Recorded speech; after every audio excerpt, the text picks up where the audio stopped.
Salawat serta salam semoga tetap tercurah pada Nabi besar kita Muhammad Sallallahu Alaihi Wasallam.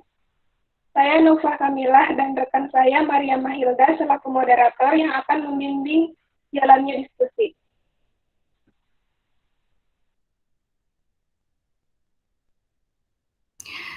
Adapun topik yang akan dibahas pada diskusi kali ini yaitu tentang tanaman porang.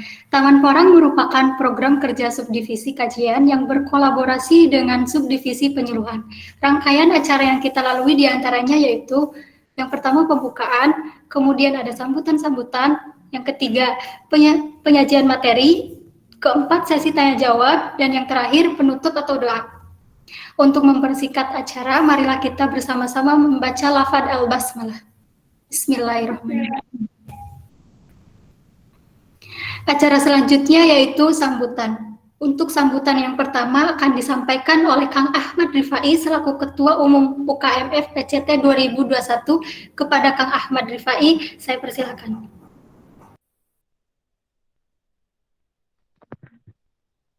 Baik, terima kasih. Assalamualaikum warahmatullahi wabarakatuh. Waalaikumsalam warahmatullahi wabarakatuh. Ya, selamat siang semuanya. Yang pertama, terima kasih banyak buat teman-teman yang sudah mengadakan kajian tentang tanaman porang ini.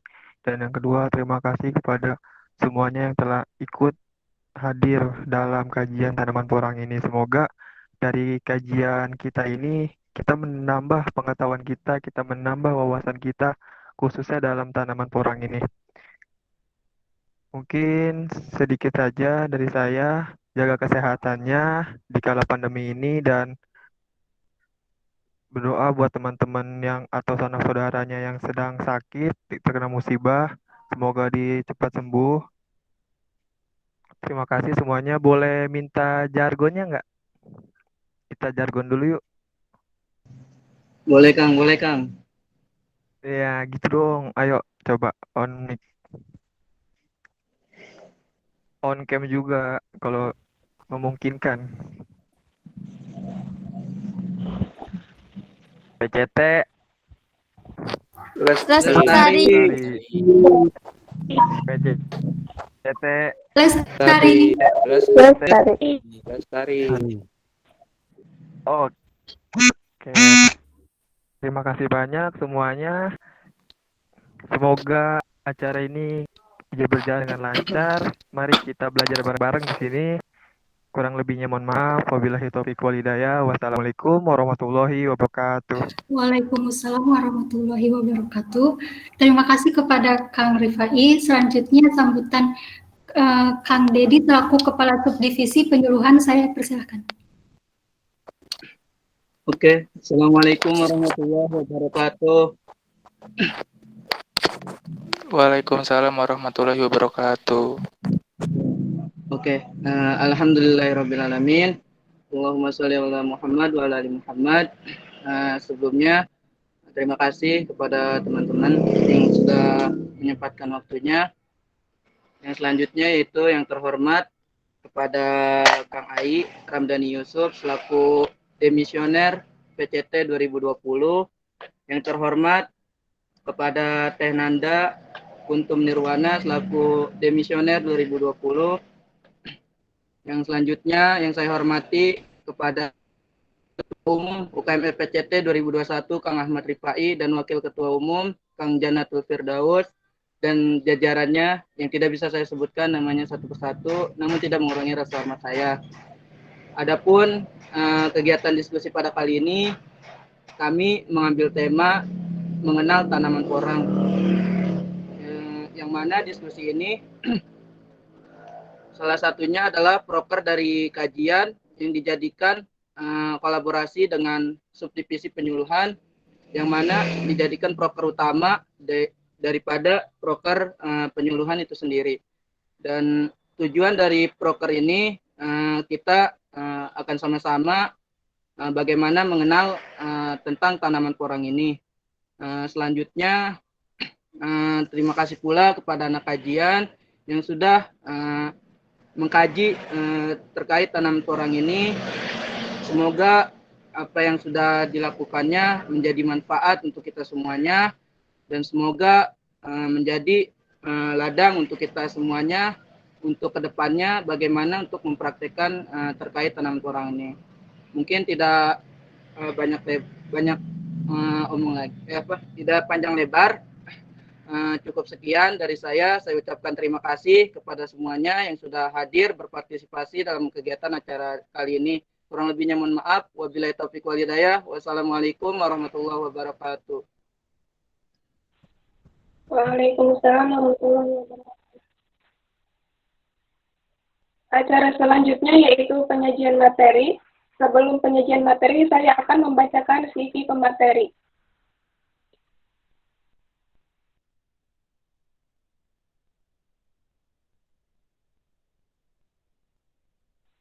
Kepada operator.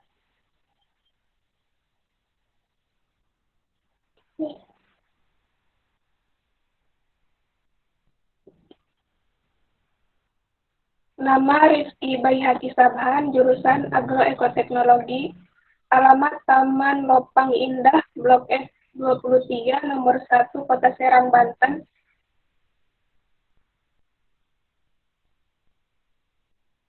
Kota Serang, Banten, riwayat pendidikan SMAN 2 Kota Serang, S1 Agroekoteknologi Untirta, riwayat organisasi Pramuka Ambalan Man 2 Kota Serang. Nah, nama Lisdayanti, jurusan Agribisnis, alamat Kampung Curugoong, Permai, Desa Curugoong, Kecamatan Padarincang, Kabupaten Serang, Banten.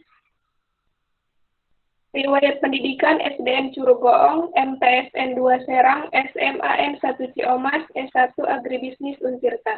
Riwayat organisasi Rohis SMAN 1 Ciomas, Pramuka SMAN 1 Ciomas, Marawis Ashifa SMAN 1 Ciomas, Kepala Departemen Pendidikan SKSS Basnas Provinsi Banten. Kepada pemateri disilakan.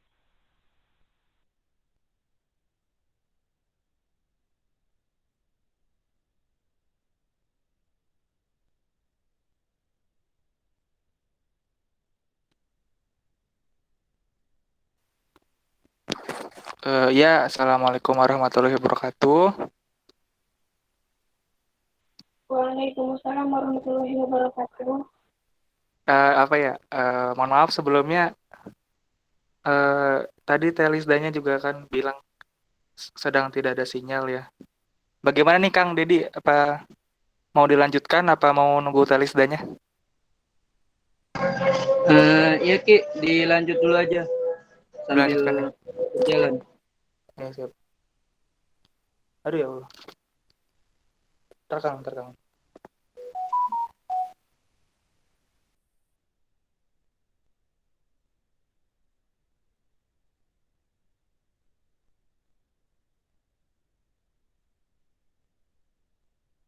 Oke, Bismillahirrahmanirrahim. Oke. Bismillahirrahmanirrahim. Sebelumnya terima kasih untuk Kang Dedi, untuk Kang Rifai, untuk Teh Ajeng, untuk semuanya yang sudah berpartisipasi dalam dalam membuat persiapan presentasi ini dan teman-teman yang sudah mau datang hadir di presentasi ini karena bagaimanapun juga kalian sudah berperan meramaikan presentasi ini. Oke, halo teman-teman. Jadi hari ini kita akan membahas tanaman porang. Boleh digerakkan? Oke. Jadi apa sih itu tanaman porang? Nah, tanaman porang ini termasuk ke dalam keluarga iles-iles. Di Indonesia, tanaman porang dikenal dengan banyak nama, tergantung pada daerah asalnya.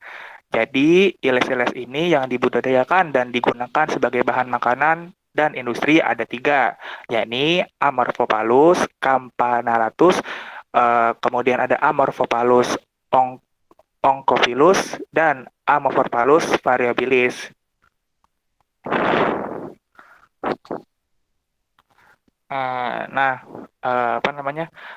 Menurut klasifikasi pun porang termasuk ke dalam divisi spermatofita.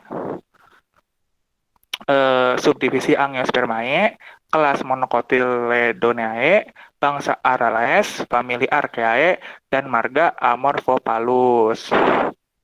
Bentar, lagi agak macet ininya.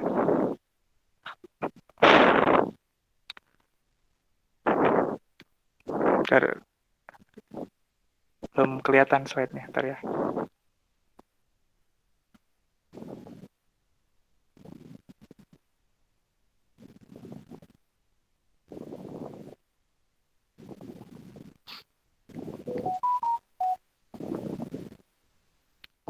Nah, jadi porang tersebut mempunyai morfologi atau bagian-bagiannya.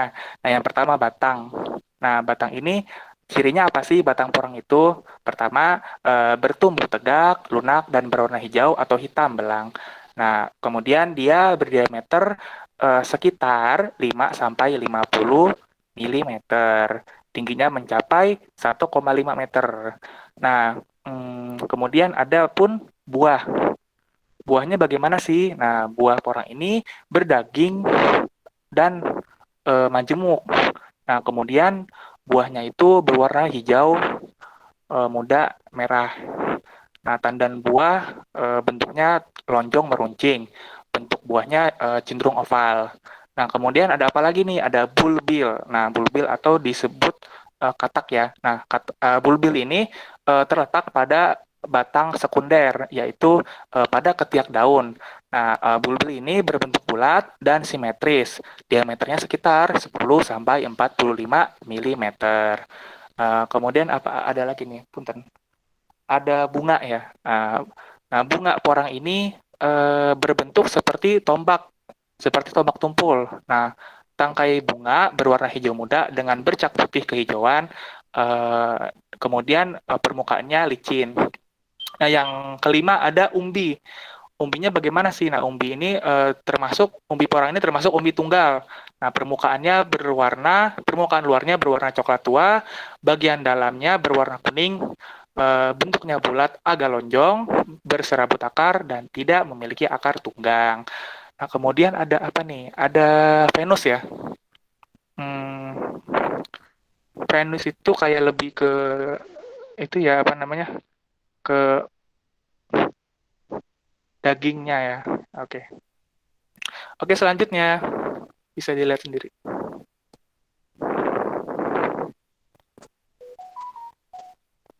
Udah tadi ya, udah dibaca ya tadi. Bentar, mau dilihat dulu. Bisa apa namanya? Bisa dilihat ya. Untuk daun sendiri, daunnya lebar, ujung daun runcing dan berwarna hijau muda.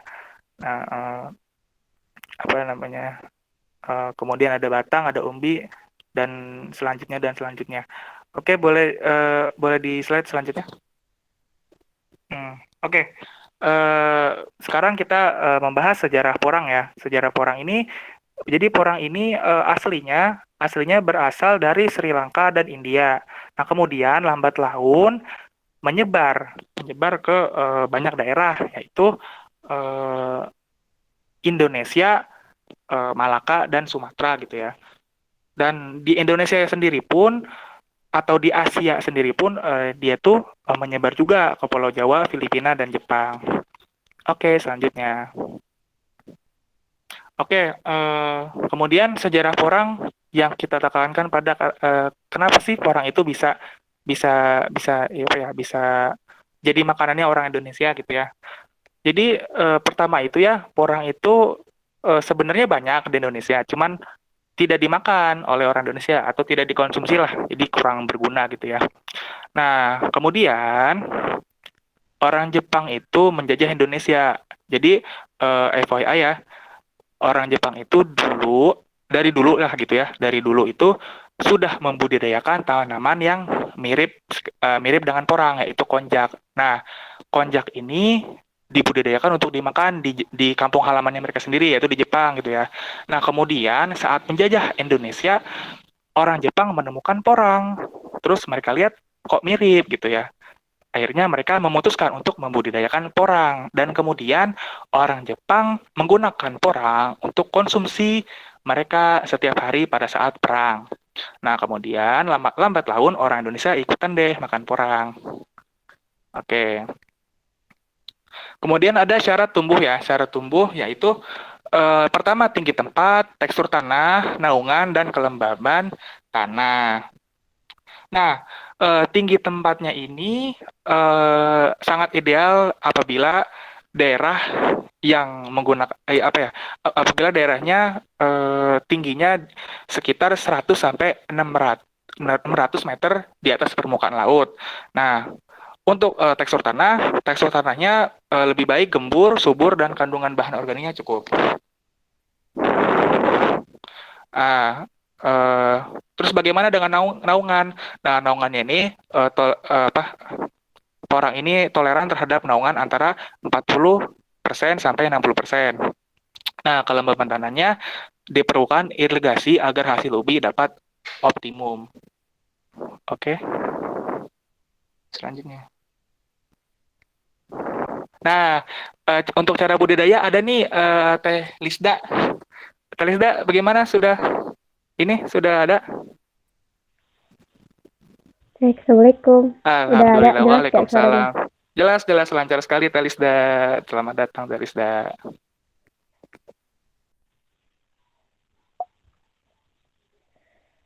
Oke, baik. Selanjutnya saya akan meneruskan pembahasan dari Kang Rifki. Selanjutnya yaitu cara budidaya tanaman porang. Yang pertama itu siapkan lahan. Kita membutuhkan lahan yang luas dan tentunya bersih dari gulma untuk penanaman tanaman porang ini. Nah, untuk proses awal penanaman, kita membutuhkan sinar matahari yang cukup. Namun, pastikan ada deretan pohon yang bisa jadi naungan untuk tanaman porang ini. Tanaman yang rimbun namun tidak terlalu rapat merupakan lokasi yang ideal untuk kebutuhan cahaya matahari dan kelembaban tanaman porang. Setelah itu, lakukan proses pengemburan untuk mempersiapkan lahan. Buat lubang tanam seluas 25 x 50 cm atau 25 x 60 cm. Kemudian jangan lupa untuk mengisinya dengan pupuk kompos dan sekam agar pertumbuhan tanamannya optimal. Kemudian yang kedua yaitu penanaman bibit. Penanaman sebaiknya mulai dilakukan pada awal musim hujan karena proses tanam dengan umbi bisa dilakukan langsung ke lahan yang disiapkan. Jika kita ingin membudidayakannya dengan biji, maka akan lebih baik jika pembibitannya dilakukan terlebih dahulu di polybag. Kemudian yang ketiga yaitu pemupukan. Pemupukan pertama dilakukan pada lubang tanam yang telah disiapkan, sedangkan pemupukan kedua bisa dilakukan ketika tanaman porang ini mulai tumbuh. Gunakan pupuk organik atau pupuk kimia berjenis NPK atau TSP untuk tanaman porang. Umumnya tanaman ini tidak selalu membutuhkan pupuk anorganik untuk berkembang secara maksimal. Tanaman porang ini biasanya mulai berkembang setelah 5 bulan lamanya. Setelah itu, tanaman ini akan mulai menguning dan mati dengan sendirinya. Saat itu pula biasanya umbi katak yang ada di daun dan tangkainya ini akan berjatuhan. Nah, umbi katak ini juga biasanya dijual, namun banyak juga yang lebih memilih untuk digunakan untuk ditanam kembali. Next.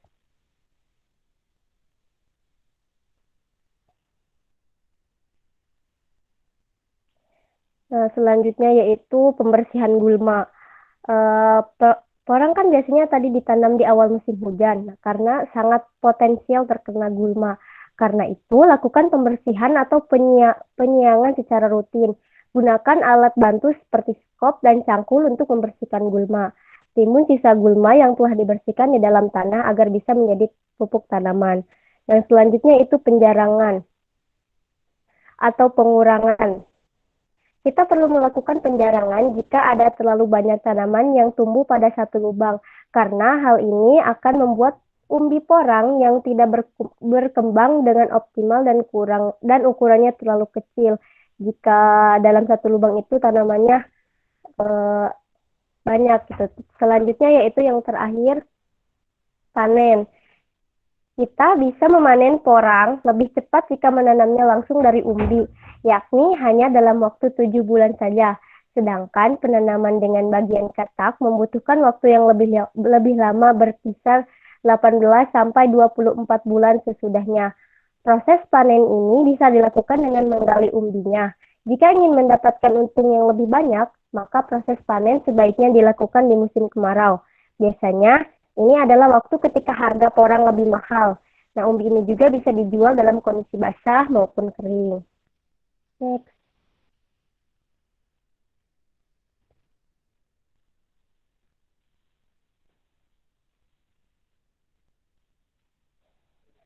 Kemudian ada manfaat tanaman porang. Yang pertama itu kaya akan serat. Porang ini bisa kita gunakan sebagai bahan tepung alternatif karena kaya akan glukomanan. Glukomanan ini merupakan polisakarida larut dalam air yang dianggap sebagai serat makanan. Saat mengolah makanan, glukomanan dapat dijadikan pengental alami. Oleh sebab itu, glukomanan sangat penting nih dalam industri makanan karena serat alaminya bisa menjadi pengganti agar-agar, mempercepat rasa kenyang, memperlambat pengosongan perut, dan ini juga cocok nih buat orang yang sedang melakukan proses diet. Terlebih juga bisa mengurangi kadar kolesterol dalam darah. Kemudian yang kedua itu menurunkan kadar kolesterol. Ada nih sebuah studi yang melibatkan 22 penderita diabetes tipe 2 menunjukkan pemberian suplemen konyaku glukomanan efektif menurunkan kadar kolesterol jahat atau LDL dan total dalam darah. Penelitian tersebut, pasien diberi 3,6 gram suplemen konyaku glukomanan per hari dengan penurunan kadar kolesterol jahat dan total dalam darah. Resiko penyakit pembuluh darah seperti jantung dan stroke juga ikut menurun. Hasil pengujian sejenis juga terlihat pada uji konyaku glukomanan tanaman porang pada tikus lab. Tikus yang diberi diet tinggi serta tepung porang, kadar kolesterolnya juga menurun. Kemudian yang ketiga yaitu menurunkan kadar gula darah. Studi pada 2001 menunjukkan glukomanan memiliki manfaat untuk menurunkan faktor resiko diabetes, kolesterol tinggi, tekanan darah tinggi, serta resistensi insulin. Glukomanan dapat meningkatkan tingkat penyerapan nutrisi dalam usus kecil, sehingga sensitivitas insulin ikut meningkat. Hasil penelitian lain menunjukkan konsumsi suplemen kaya akan serat seperti tanaman porang pada tikus bisa mencegah pembentukan plak di pembuluh darah karena penumpukan kolesterol. Selain itu, kandungan glikemik objek penelitian bisa turun secara bertahap setelah rutin sarapan dengan biskuit glukomanan. Dampaknya, kadar gula darah lebih terkontrol. Terus selanjutnya yaitu ada manfaatnya mencegah kanker. Penelitian pada hewan menunjukkan manfaat porang dari tepung konyaku bisa mencegah penyakit kanker paru-paru. Khasiat porang ini tak hanya bermanfaat untuk kanker dan zat prakanker, tetapi juga mencegah kanker. Selain itu, studi juga membuktikan manfaat konyaku glukomanan bisa menurunkan tingkat keganasan tumor dan kanker. Dan selanjutnya yaitu untuk menurunkan berat badan.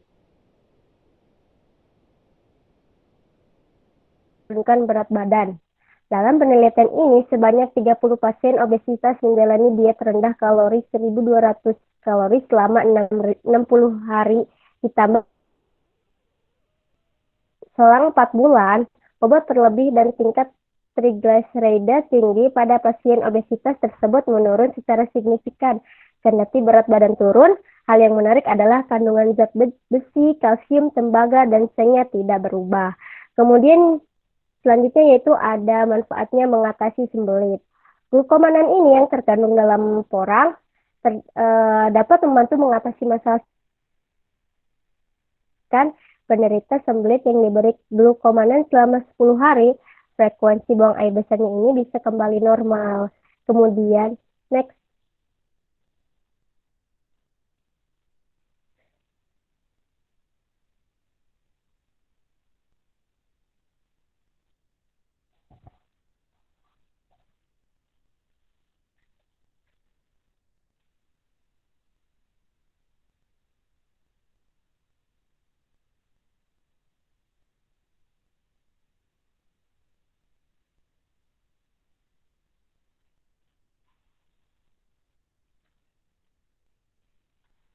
Baik. Selanjutnya yaitu ada nilai jual tanaman perang. Saat ini harga porang mahal ya, karena dikanya harga porang ini di pasaran 1 kilogram bisa dijual dengan harga sekitar 5.000 sampai 10.000. Kemudian ada nih alasan-alasan kenapa harga porang ini harus diturunkan karena terlalu mahal. Yang pertama yaitu biaya produksi.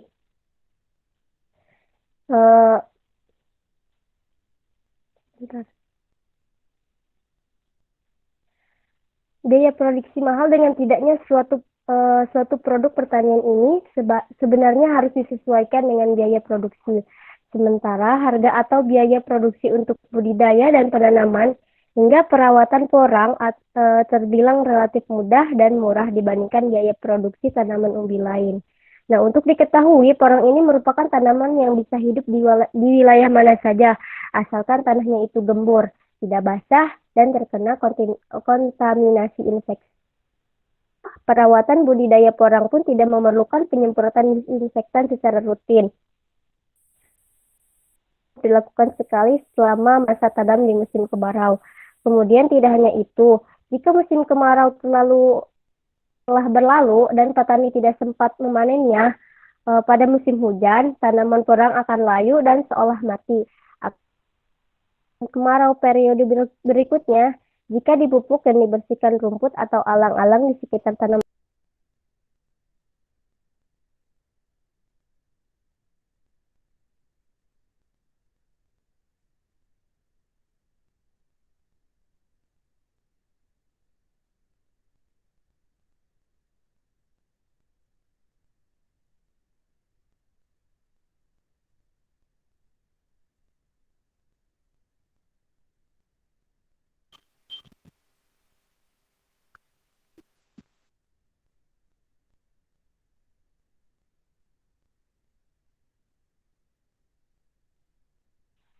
Sepertinya Teh Lisda keluar ya, nggak ada sinyal.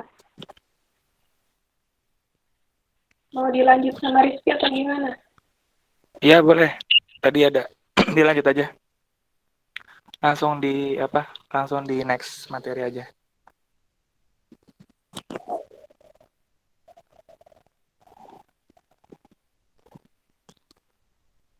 Udah selesai ya.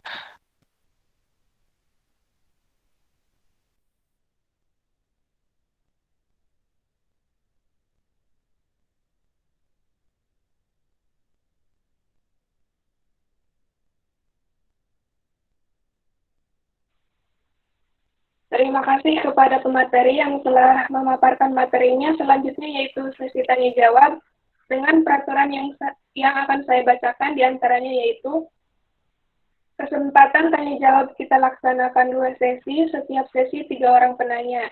Bagi penanya dipersilakan untuk menyalakan mikrofon, kemudian sebutkan nama dan bacakan pertanyaan yang akan ditanyakan kepada pemateri. Estimasi waktu yang diberikan untuk setiap sesi sekitar 20 menit. Untuk sesi tanya jawab pertama, saya buka. Bagi audien yang ingin bertanya, saya persilahkan untuk membacakan pertanyaannya.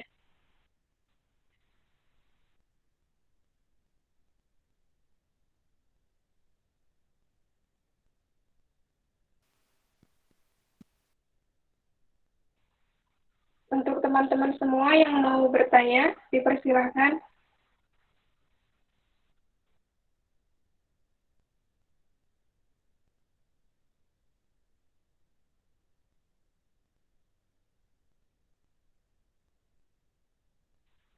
Tidak ada yang mau bertanya? Halo teman-teman. Skuy tanya.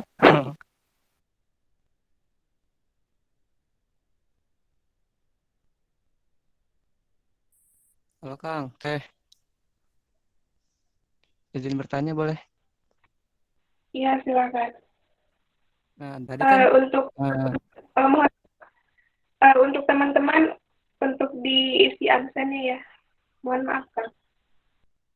Sok tadi dilanjut. kan dijelaskan tuh di PowerPoint kalau produksinya itu mudah dan murah.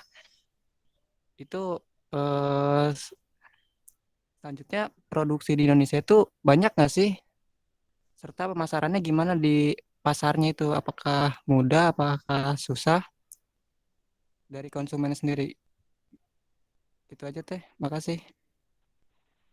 Terima kasih kepada penanya yang telah memberikan pertanyaannya. Kepada pemateri, untuk pertanyaannya akan dijawab secara langsung atau ditampung terlebih dahulu. Maaf, halo Kang, maaf, bisa diulang pertanyaannya? Tadi putus-putus suaranya. Jadi kan produksi porang di Indonesia ini gimana sih Kang? Apakah banyak atau sedikit produksinya? Nah kalau bisa kasih tahu juga dong di mana letak-letak daerah yang biasanya membudidayakan tanaman porang ini Kang. Selanjutnya pemasarannya gimana Kang di pasarnya itu sendiri? Terima kasih. Gimana Kang? Oh, maksudnya model pemasarannya ya Kang? Sebentar saya tulis aja deh. Ya, terus aja. Suaranya putus-putus banget soalnya. Mantap, maaf ya.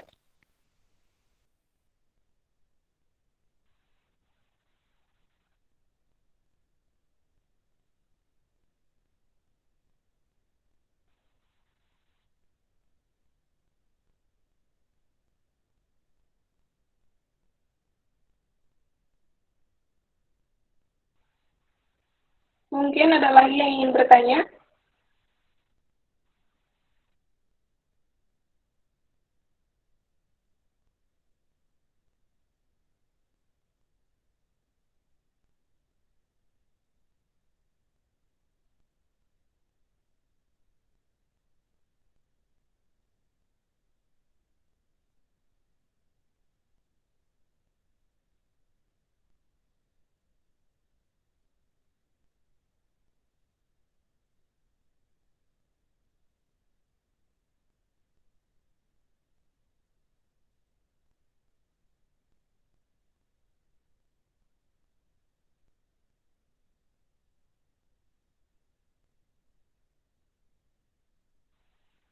Kepada teman-teman semua, ada lagi yang ingin bertanya?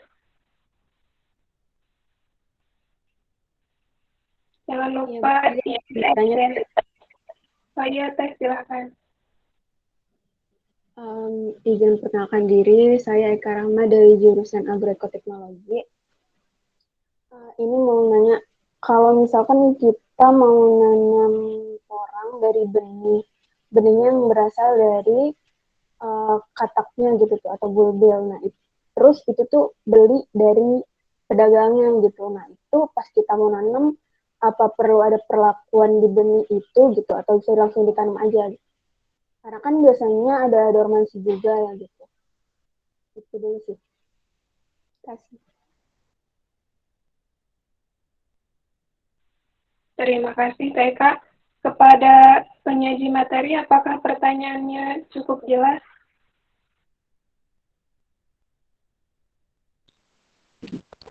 Iya, cukup jelas. Baik, satu orang penanya lagi untuk sesi pertanyaan. Pertama, mohon maaf.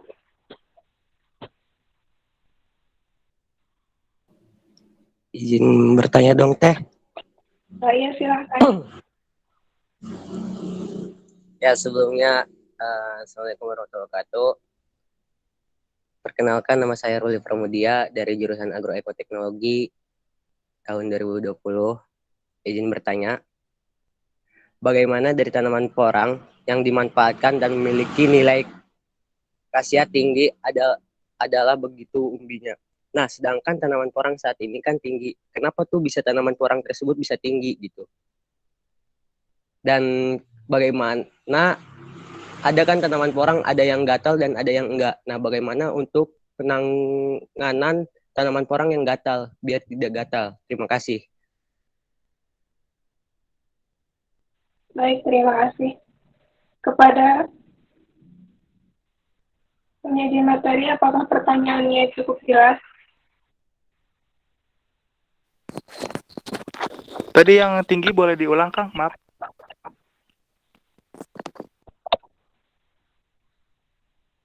kepada Kang Ruli Pramudia, dimohon untuk mengulangi pertanyaannya. Baik. Bentar ya, saya ngecas dulu. Bagaimana dari tanaman porang yang dimanfaatkan dan memiliki nilai khas tinggi adalah bagian umbinya kan. Nah, kenapa sih tanaman porang ini bisa bernilai tinggi? Dan tanaman porang ini kan ada yang gatal sama ada yang enggak. Nah, ketika tanaman porang yang gatal, bagaimana tanaman porang yang gatal ini tidak gatal seperti tanaman yang dirawat sama kita? Terima kasih. Baik, Kang. Terima kasih pertanyaannya.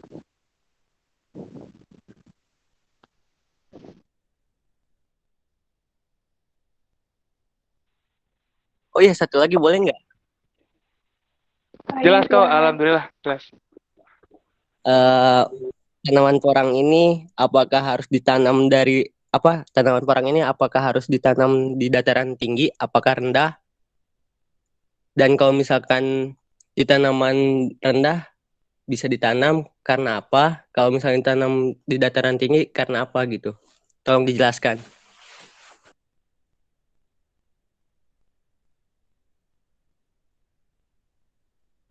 Baik, kepada penyaji materi, saya persilakan untuk menjawab pertanyaan.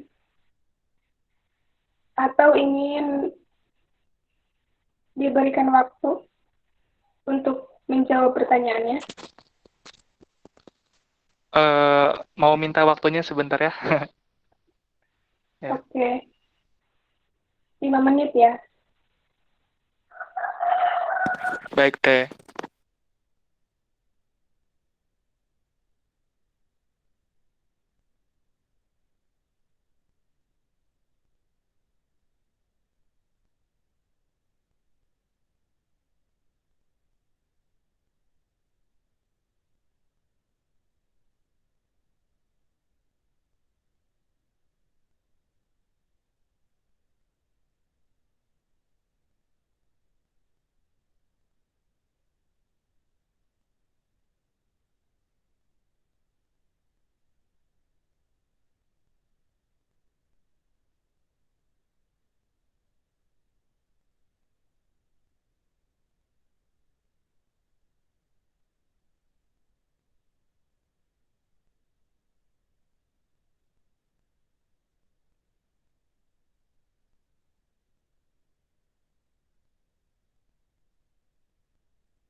Assalamualaikum Teh Naufah. Assalamualaikum. Iya, Kang. Waalaikumsalam. Itu izin menjawab pertanyaan Teteh tadi yang menanyakan soal apa namanya perlakuan khusus terhadap penanaman katak. Tadi Teh siapa ya tadi yang bertanya? Lupa. TEK. Teh siapa? TEK. Oh, TEK ya. Ya oke Ya. TEK. Saya ingin menjawab pertanyaan TEK. Tadi pertanyaannya, apabila menanam porang dari kataknya, saat menanam perlu ada perlakuan khusus atau tidak gitu kan? Benar tidak pertanyaannya? Iya, betul. Kalau misalkan kita Oke. benihnya itu beli dari penjual. Mm.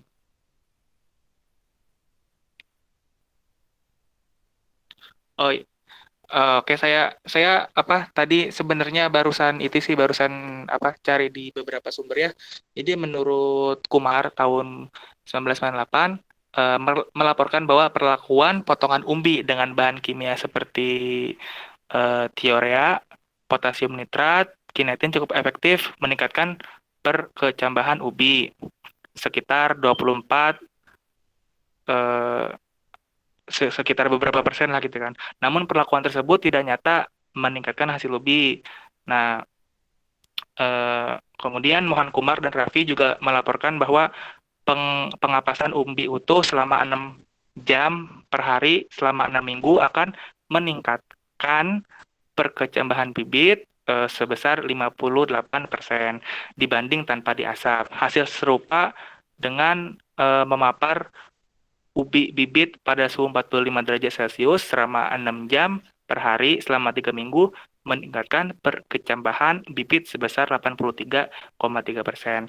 Jadi disimpulkan juga bahwa perlakuan pemanasan pada suhu 32 derajat Celcius dan perlakuan perendaman dan larutan thiourea selama 20-30 menit berpengaruh nyata terhadap pematahan dormansi bibit.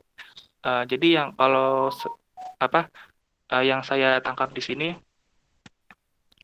ya itulah perlakuan khususnya dia. Namun perlu diketahui bahwa pemilihan bibit terutama pada bulbil para pemula yang baru akan berbudidaya porang meski perlu berhati-hati karena katak porang pun ada yang kualitasnya kurang baik. Biasanya jenis katak yang kualitasnya kurang baik atau di bawah standar ini akan dijual oleh para oknum yang memanfaatkan keadaan demi meraup keuntungan semata dan sekian-sekian. Untuk melakukan budidaya tersebut katanya harus memperhatikan kualitas juga. Jadi apa ya? Ya ada perlakuan khusus ya yang tadi saya baca di sumber tersebut. Baik, Akang Teteh, kira-kira ada tambahan lagi atau tidak? Ada yang mau menambahkan jawaban saya?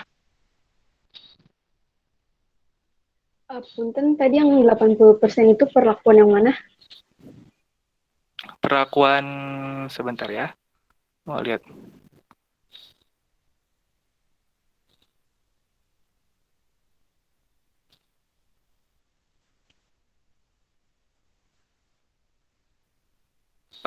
Itu yang apa? Yang sebentar teh, saya baca dulu ya.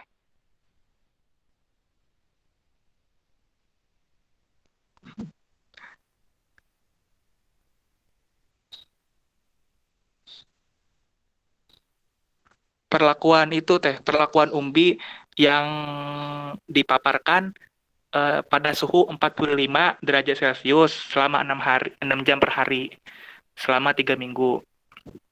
Nah, pada perlakuan tersebut perkecambahan bibit sebesar 83%. Nah, jadi kalau yang saya lihat ya, ini berbeda waktu pemaparan, berbeda juga persentase perkecambahannya gitu. Oke, cukup. Makasih. Gitu teh. Berarti sama aja pengeringan ya? Kasih banyak. Sama aja pengeringan kan berarti? Bagaimana teh? Ya, itu yang di suhu tinggi itu sama aja pengeringan berarti ya jatuhnya. Kasih, oke. Terima kasih banyak. Ya.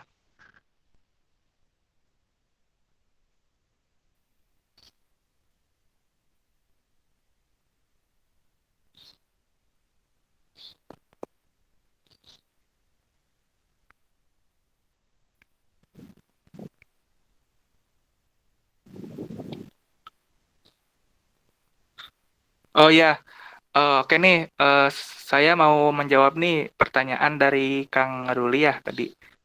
Punten. Mana ya?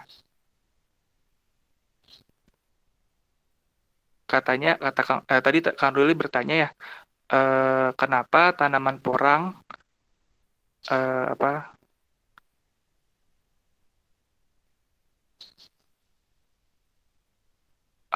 alasan kenapa tanaman porang bisa hidup di dataran rendah, gitu kan? Karena gimana ya?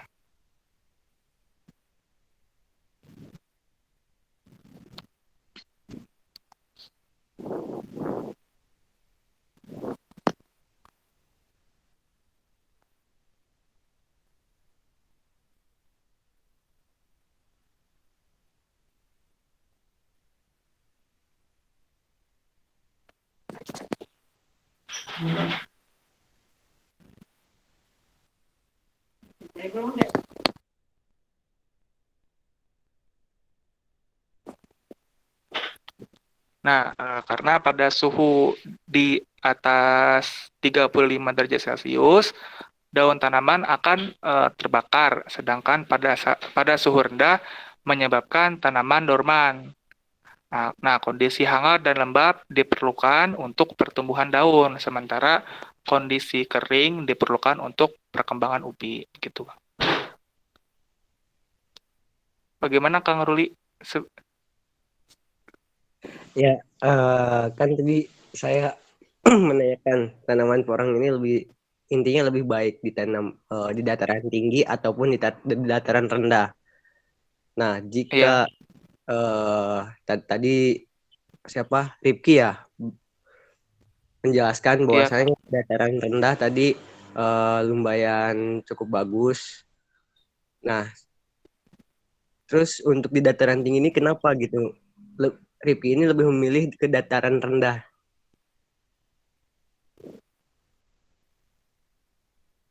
Oh ya, oh ya. Jadi kenapa kenapa saya apa ya? Saya dan teman-teman lebih memilih untuk apa ya meletakkan porang, apa ya memposisikan porang pada dataran rendah gitu ya. Sebenarnya Kang, tanaman porang ini dapat tumbuh di ketinggian sampai 700 meter di atas permukaan laut, tetapi idealnya 100 sampai 600 mdpl. Nah, bahkan eh, tanaman porang ini bisa juga tumbuh di atas 100 mdpl. Nah, ketinggian ini didasarkan juga pada tanaman porang ini akan ditanam. Nah, jika ditanam di dataran rendah, yaitu di atas 700 mdpl, nah eh, karena itu sih lebih baik aja sih Kang, lebih baik di dataran rendah Kang. Oke, terima kasih Ripki. Berarti Iya, tanaman porang terima bisa ditanam di Serang ya. iya Kang. Atau Akang Ruli ada yang mau ditambahkan?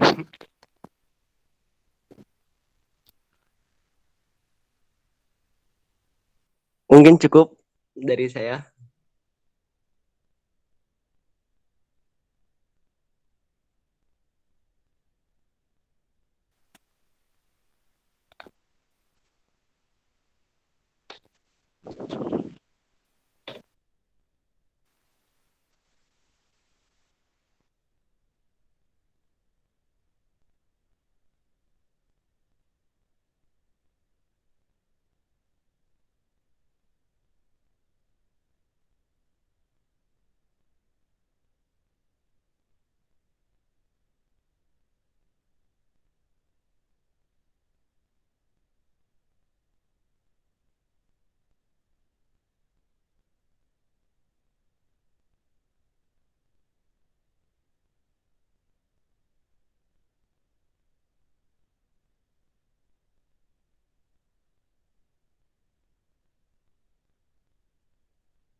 Oh iya, Kang Ruli, izin menambahkan juga Kang yang pertanyaan Kang tadi.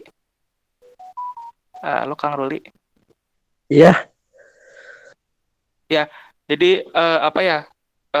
Sebenarnya tanaman porang ini apa ya? Bukan bukan soal itu sih Kang apa? Kalau menurut saya ya, kalau menurut pandangan saya pribadi ini bukan hanya soal tinggi atau rendahnya tanaman, tapi soal suhu ideal yang cocok untuk ditanami porang gitu, yaitu sekitar 25 sampai 35 derajat Celcius. Nah, masalahnya biasanya kan kalau di dataran tinggi itu suhunya kan rendah kan, mungkin bisa bisa bisa kurang dari 20 derajat Celcius gitu. Jadi alangkah lebih baik tanaman porang ini ditanam di dataran rendah karena biasanya dataran rendah ini suhunya ya sekitar segitu 25 sampai 35 derajat Celcius. Oke, begitu ya. Mohon dikoreksi ya kalau salah.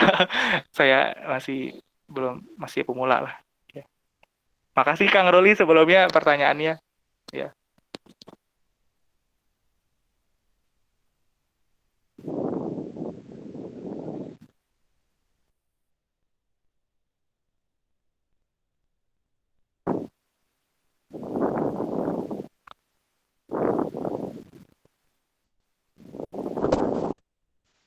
Oke, ini izin menjawab juga ya, apa namanya, pertanyaan.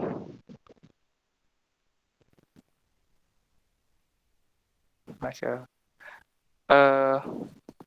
izin menjawab juga ya pertanyaan dari siapa sih tadi yang menanyakan, apakah produksi porang di Indonesia banyak, daerah mana, caranya mudah atau sulit gitu ya. Nah, jawabannya itu sudah banyak. Salah satunya yaitu di daerah Kabupaten Madiun. Tercatat sekitar 1.600 hektar tanaman porang yang memiliki kualitas unggul skala nasional.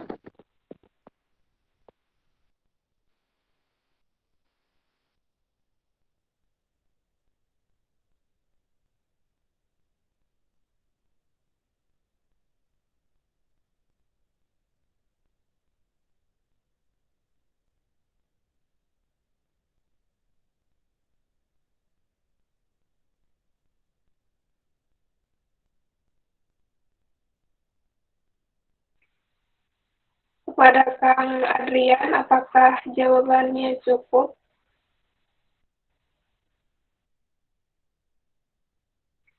Atau ada yang masih dibingungkan? Izin menambahkan boleh nggak? Oh iya Kang, silakan. Ya, izin menambahkan ya tadi dari pertanyaan Kang Adrian menanyakan pemasarannya seperti apa untuk tanaman porang.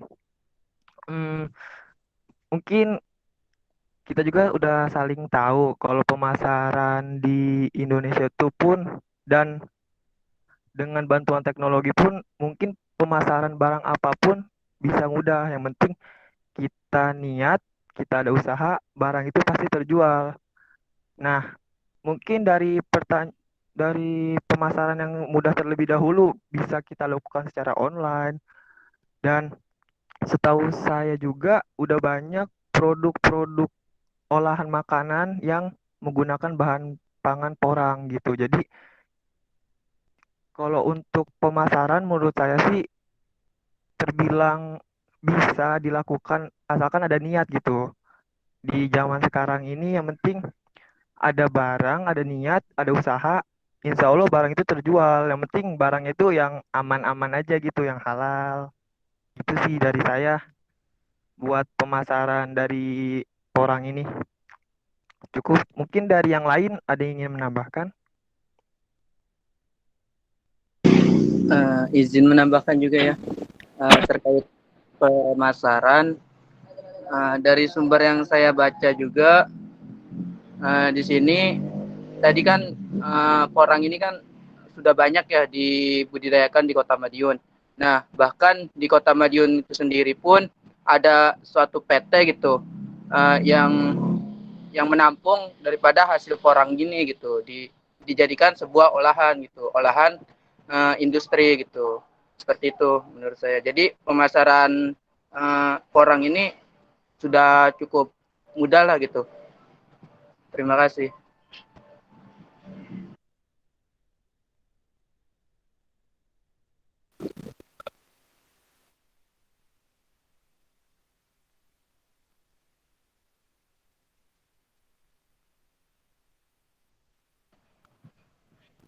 Moderator, silakan Oh iya, dikembalikan. punten moderator. Ya, Itu izin izin apa ya menjawab pertanyaan Kang Ruli lagi yang belum terjawab ya. Maaf Teh Nova. Kan tadi kan Kang Ruli benar. bertanya bagaimana sih supaya tanaman porang ini nggak gatal, nggak bikin gatal gitu ya. Nah, jadi gimana caranya yaitu dengan cara menghilangkan kandungan glukomanan umbi dari porang tersebut sehingga tidak gatal. Gimana tuh caranya kan? Yaitu dengan cara yaitu umbi porang mentah yang telah dikupas, kemudian dicuci dan diiris tipis. Nah, lalu dikeringkan di bawah sinar matahari selama 12 sampai 24 jam atau dapat juga dikeringkan dengan pengering oven dalam waktu kurang lebih 24 jam. Ya, begitu jawaban dari saya, Kang Ruli. Ada yang ingin menambahkan?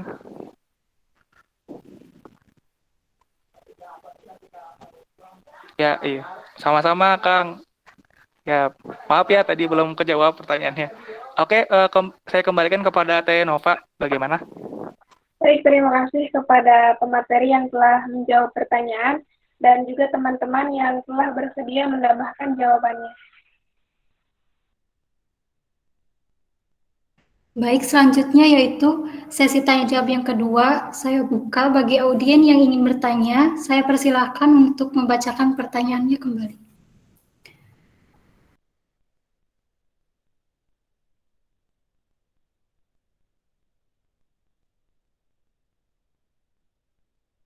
Bagaimana? Apakah ada yang ingin ditanyakan kembali?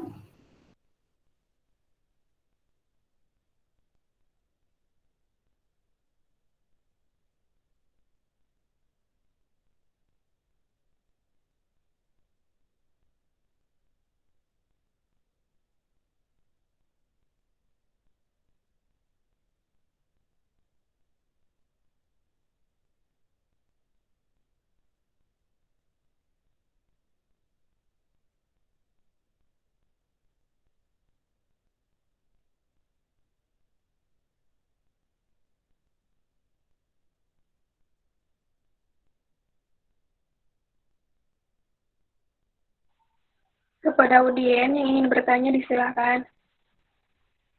Atau sudah cukup?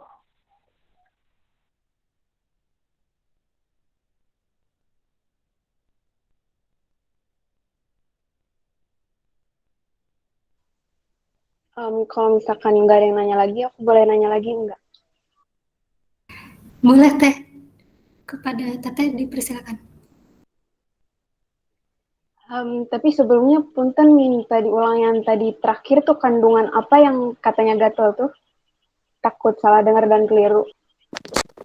Oh, ya Teh, punten izin masuk kandungan glukomanan Teh. Terus tadi cara ngilanginnya itu gimana? Maaf tadi juga putus-putus soalnya. Oh ya Teh, cara ngilanginnya yaitu umbi porang mentah yang telah dikupas kemudian dicuci dan diiris tipis. Nah, kalau bisa diirisnya dengan slice gitu kan.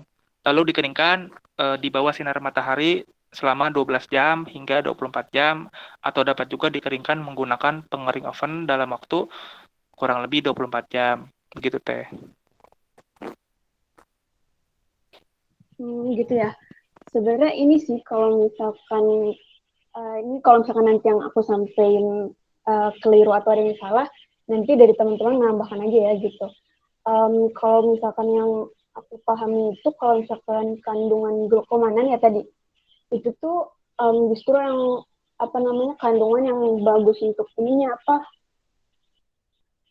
kalau misalkan nanti diolah lagi gitu. Nah terus kalau misalkan untuk yang menyebabkan gatal-gatal iritasi itu setahu aku kandungan oksalatnya gitu. Nah itu sebenarnya sama aja sama kayak yang terkandung di talas bening gitu. Nah itu kalau misalkan untuk apa namanya mengatasinya gitu tuh gatal-gatal atau iritasi itu teman-teman bisa cek juga cari-cari sumbernya di jurnal-jurnal gitu tuh atau di Google. Itu bisa pakai natrium klorida gitu tuh atau garam, biasanya garam dapur, terus juga bisa pakai abu gitu untuk apa namanya menghilangkan kayak bentuk gatal-gatal, iritasi gitu. Karena itu kan sebenarnya kalau misalkan nanti diolah ke jadi produk bahan makanan gitu, terus itu kalau misalkan salah untuk pengolahannya gitu, itu bisa jadi racun atau itu yang tadi gatal-gatal, iritasi gitu tuh untuk dikonsumsi gitu. Itu aja sebenarnya ya. Makasih ya Kang Teteh. Kalau misalkan ada yang perlu di konfirmasi, sok. Ya, baik, Teh. Baik, Teh. Terima kasih atas tambahannya, Teh. Apakah masih ada yang ingin ditambahkan atau sudah dicukupkan?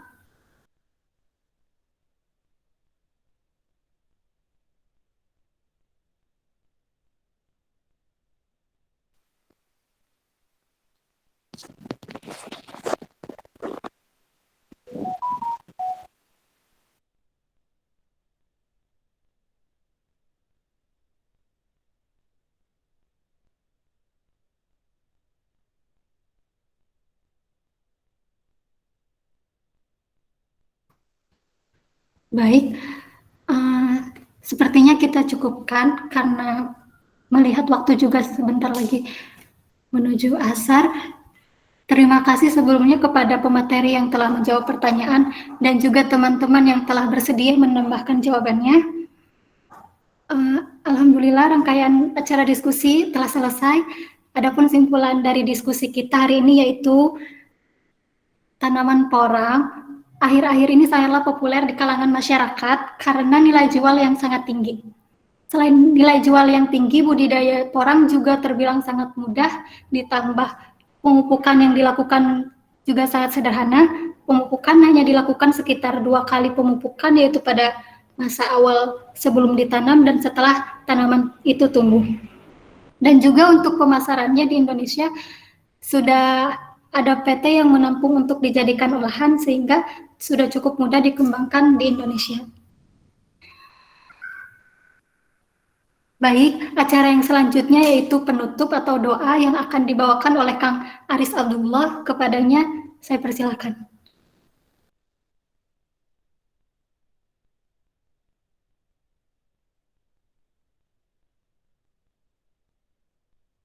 Punten Kang Aris.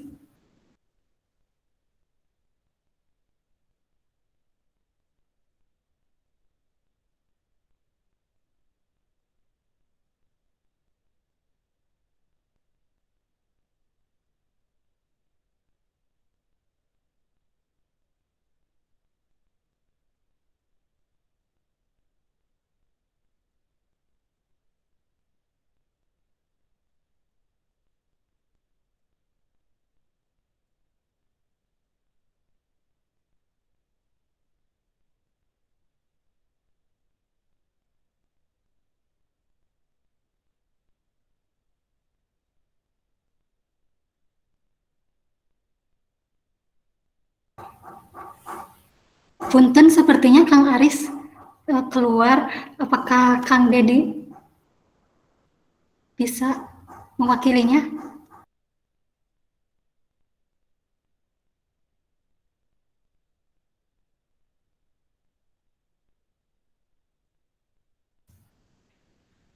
Punten Kang Dedi.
mungkin diwakilkan oleh saya.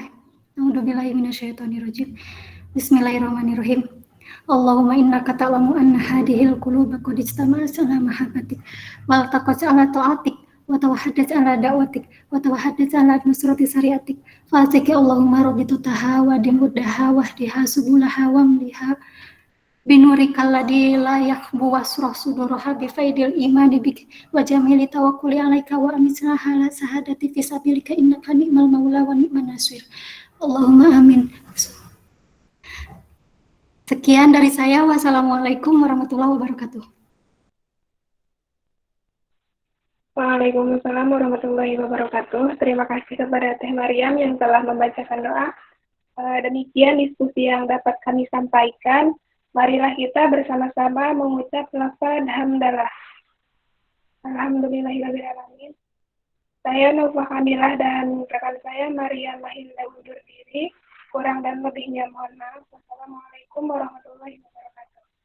Untuk teman-teman dimohon untuk tidak keluar dari room meet karena akan dilaksanakan foto bersama.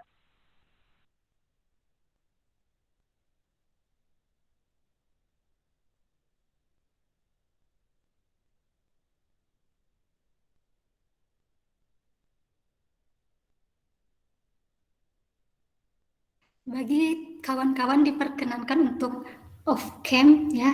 Jika yang tidak terkendala boleh off cam.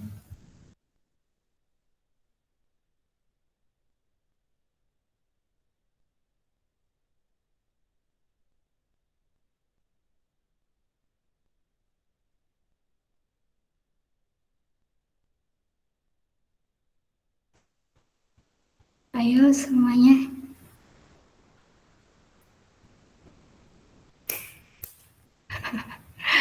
Baik, 1, 2, 3. Yang 3 ya.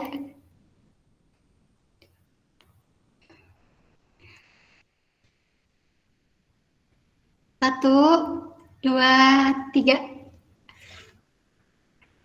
Sekali lagi ya. 1, 2, 3. Baik, terima kasih semuanya.